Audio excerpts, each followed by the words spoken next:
Kasi ang maraming mga tao nung una pa man, sila ay nabuhay sa takot, lalo sa pagdating sa religious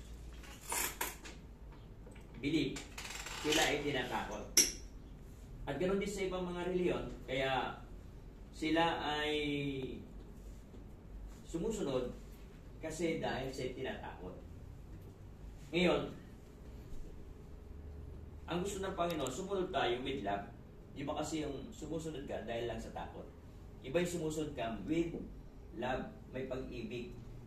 Diba? Itinuro mo yung pagmamahal.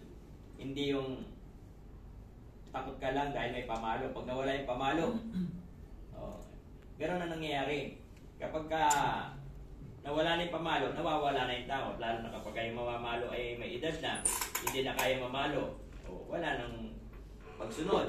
Pero kung itinuro yung pag-ibig, sumusunod na mayroong pag-ibig, kahit tumanda na siya, sinusunod pa rin siya kasi sinusunod siya dahil sa pag-ibig. Pero kung sa pamalo lang, paano kung wala ka na kakayang pumalo?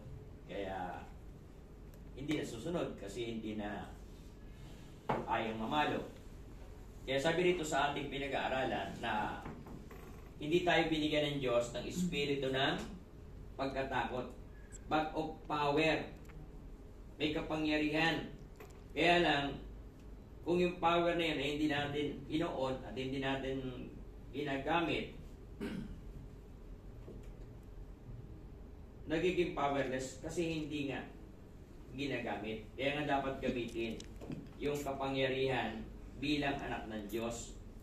Na kahit yung mga evil spirit, sila ay matatakot kapag binanggit natin yan sa pangalan ng dugo ni Jesus Christ. Yung mga evil spirit at yung mga mandaraya. Kasi yun ang trabaho naman ng Diablo. Yun tayo ay dayain.